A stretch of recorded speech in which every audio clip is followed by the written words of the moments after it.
আপনারা জানেন, না জানলে আপনাদের অবগতির জন্য জানাচ্ছি খবর।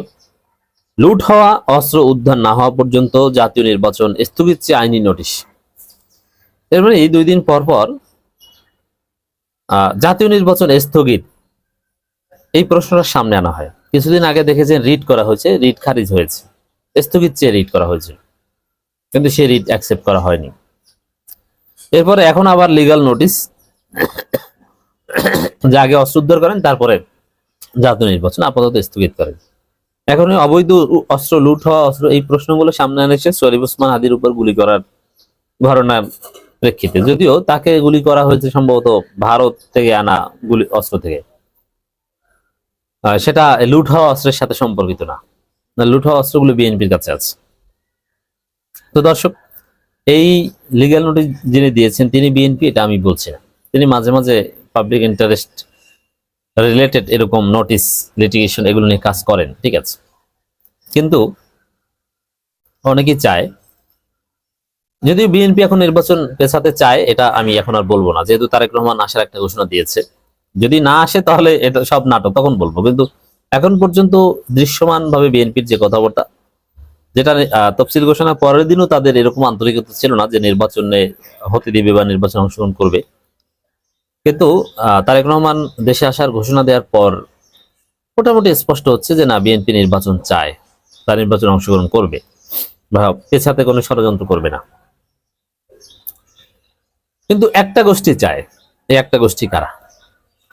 দেখেন, নানান গোষ্ঠী নানান কিছু চাইবে, কিন্তু সরকার যদি ইউনিফাইড থাকতো, যথেষ্ট কার্যকর থাকতো, প্রশাসন যদি অত্যন্ত সুশৃঙ্খল থাকতো, ইউনূসের ফুল কমান্ড যদি প্রশাসনে কার্যকর থাকতো, তাহলে কেউ কোনো কিছু করতে পারতো না।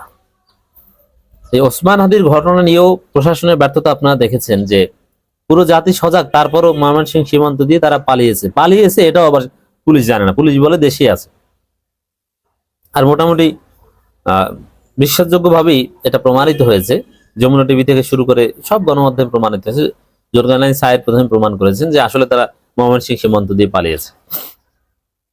এখন এই যে অবস্থা, এই যে রাষ্ট্রের প্রশাসনের ব্যর্থতা, এটা হয়েছে বিএনপির কারণে। আর বিএনপি এই প্রশাসনকে অকার্যকর করা, প্রশাসনকে ধ্বজভঙ্গ করে রাখতে পেরেছে বিএনপি পন্থী কমপক্ষে 3 জন উপদেষ্টার কারণে। অতএব এই উপদেষ্টারা যদি দায়িত্বে থাকে তাহলে সুষ্ঠু নির্বাচন সম্ভব নয়। এরকম দেখবেন যে প্রশাসনের মধ্যে বিএনপির 3 গ্রুপে দ্বন্দ্ব।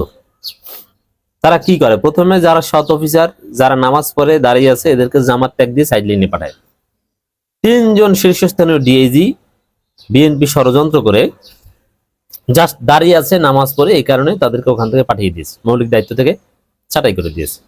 এবং আরো যাদের ওসি বা বিভিন্ন জায়গায় দাঁড়িয়ে আছে, চলবে না, নামাজ পড়ে চলবে না, ঘুষ খায় না, ঘুষ খায় না। জামাতের প্রমাণ কি? প্রমাণ হচ্ছে ঘুষ খায় না। ঘুষ খায় না কেন? মানে ও জামাতে এই কারণে ঘুষ খায় না। বুঝতে পারছেন? এইটা চলছে বাংলাদেশে। এইভাবে প্রশাসন এই একটা কাজ করছে যে দাড়িওয়ালা, টুপিওয়ালা, টুপি না শুধু দাড়িওয়ালা কিংবা নামাজে, এদেরকে ঘুষ না খাওয়া, এদেরকে জামার ট্যাগ দেয়। বিএনপির লোকজন করে। আবার বিএনপিতে 3 গ্রুপ বলছি, এক গ্রুপ এই ট্যাগিং এর কাজ করে, আর এক গ্রুপ যে যারা অরিজিনাল বিএনপি তাদেরকে সাইড লাইনে পাঠিয়ে দেয়। এইটা করে কারা? যেহেতু স্বাভাবিকভাবেই যে আওয়ামী লীগ যেহেতু গত 15 বছর ক্ষমতায় ছিল, এখন প্রশাসনের বড় বড় পদে যারা আছে এরা সবাই আওয়ামী লীগের আমলে চাকরি করা। কেউ কেউ বঞ্চিত, 2-1 জনকে নিয়োগ দেওয়া হয়েছে চুক্তিভিত্তিক, কিন্তু বেসিক্যালি গত 15 বছরের চাকরি করা লোক সবাই। কারণ গত 15 বছর বসেছিল আর এখন এসে আবার চাকরিতে জয়েন করেছে, এরকম তারা সম্ভব না। সবাই, এমনকি জামাতপন্থী যারা, তারাও 15 বছর চাকরি করা লোক। এই জন্য দেখবেন যে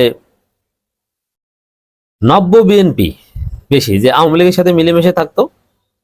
আর জামাতের ক্ষেত্রে এটা একটু বলিনি, জামাতের ক্ষেত্রে নব্য জামাত বলতে গেছে। জামাতের এটা একটা কৌশল যে তুমি, জামাত হলো গোপনে, মানে জামাত গুপ্ত রাজনীতি করে, শিবিরও করে, এবং এজন্যই জামাত শ্রেষ্ঠ, এজন্যই জামাত ক্ষমতায় যাবে, এজন্যই জামাত টিকে থাকবে, এজন্যই জামাত ইসলাম যেরকম বিশ্ব জয় করেছে, জামাত ও ইসলামের থিওরি মানে। ইসলামে গুপ্ত রাজনীতি আছে। গুপ্ত সাহাবি ছিল, আল্লাহ রাসূলের সাহাবি গুপ্ত ছিল, কোনোদিন প্রকাশ করেনি। এমনকি মদিনা হিজরতও করেনি, গুপ্ত অবস্থায় মক্কায় থেকে গিয়েছিল। এটা রাজনীতির কৌশল, সারা পৃথিবীতে আছে, যুক্তরাষ্ট্র, যুক্তরাজ্য, বিভিন্ন জায়গায় পৃথিবীর গুপ্ত কার্যক্রম ছাড়া পৃথিবীর কেউ সুপার পাওয়ার হতে পারেনি। যারা গুপ্ত রাজনীতিকে ভেরিফাই করে এরা মূর্খ, এরা বুঝে না, এরা হিস্ট্রি জানে না। আর গুপ্ত রাজনীতির ফলাফল কি দেখেছেন না? কিভাবে জিতেছে শিবির ঢাকা বিশ্ববিদ্যালয়, আর কত মানুষের প্রাণ বাঁচিয়েছে। গুপ্ত রাজনীতির মূল হাকিকত হচ্ছে প্রাণ বাঁচানো, হতাহত কমানো। যেমন শিবির ঢাকা বিশ্ববিদ্যালয়ে ছাত্রলীগের মধ্যে লুকিয়ে থাকতো, লুকিয়ে থেকে ইনফরমেশন পাস করতো যে আজকে ছাত্রলীগ অমুক ছাত্রদল নেতাকে মারতে যাবে, শিবির এইটা জানতো ছাত্রলীগের ভিতরে থেকে, তারপরে ওই ছাত্রদল নেতাকে বাঁচাতো। এরকম অনেক ছাত্রদল নেতাকে বাঁচিয়েছে। গুপ্ত রাজনীতির মূল হাকিকত এটা।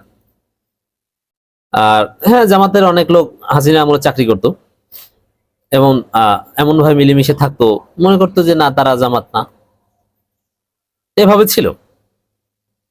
এতে জামাত যারা, তারা জামাত, তারা গুপ্ত থাকুক আর প্রকাশ্য থাকুক, তারা অলওয়েজ জামাত, তারা কেউ নব্য না। জামাত এটা একটা আদর্শ, এই আদর্শ ধারণ করার জন্য গোপন ভাবে আপনি প্রকাশ্যে না করতে পারলে গোপনে করবেন, এটি আদর্শের হাকিকাত। কিন্তু যেটা আদর্শ ভিত্তিক দল ছাড়া কেউ গুপ্ত রাজনীতি করতে পারে না। এজন্য বিএনপিতে যারা, বিএনপির যারা প্রশাসনে বিএনপি পন্থী যারা, এগুলো হলো সব আওয়ামী লীগের সুবিধাভোগী এবং এখন নব্য বিএনপি হয়েছে। এরা নব্য বিএনপির লোকজনই মুক্তিযুদ্ধের স্লোগান দেয়, মুক্তিযুদ্ধের স্লোগান দাতা নব্য বিএনপি। আর সুবিধা হয়, কারণ এত বছর 15 বছর তো এই মুক্তিযুদ্ধের কথা বলেছে হাসিনার আমলে, এখন ওইটা আবার বলতে পারছে, মজা না? মির্জা ফখরুলের কথা আর হাসিনার কথা আলাদা, এটা বোঝা যায় না, এই জন্য তাদের সুবিধা হয়। তো এই বিএনপি পন্থী এই অংশটা নব্য বিএনপি, তারা সবচেয়ে বেশি প্রভাবশালী প্রশাসনে।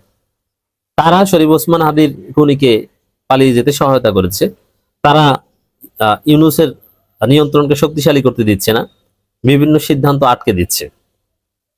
এবং এই যে অবস্থাটা হয়েছে, প্রশাসনের যে বিশৃঙ্খলা, এইটা হয়েছে বিএনপি পন্থী উপদেষ্টাদের কারণে। যেমন ওই যে ঘুষ খায় না, নামাজ পড়ে, মানে ও জামাত, ওকে সরাও। এই যে সরাও, এই কথাটা, এটা বাস্তবায়ন করেছে কারো? বিএনপি পন্থী উপদেষ্টারা। একজন নিরপেক্ষতা প্রমাণ কি? যে ও তো বিড়ি খায় বা গাঁজা খায়, এর মানে এই জামাত না, নিরপেক্ষ। এই নামাজ পড়ে না, ঠিক আছে ভাই আপনি জামাত না, যেহেতু নামাজ পড়েন না আপনি তো জামাত না। এই হচ্ছে রহস্য। আর এই কাজগুলো বাস্তবায়ন করেন হচ্ছে বিএনপি পন্থী 3 উপদেষ্টা। আপনি দেখেন স্বরাষ্ট্র উপদেষ্টা কিন্তু বিএনপি পন্থী, কতটা ব্যর্থ অপদার্থ স্বরাষ্ট্র উপদেষ্টা। আপনারা তো দেখেছেন ওসমান হাদির খুনিদের ধরতে পারছে না। অর্থ উপদেষ্টা সিসি ক্যামেরা কিনবে না, অমুক কিনবে না, তমুক কিনবে না, প্রশাসনে এই রদবদল বিভিন্ন কিছুর অন্যতম হোতাই অর্থ উপদেষ্টা সালাউদ্দিন আহমেদ।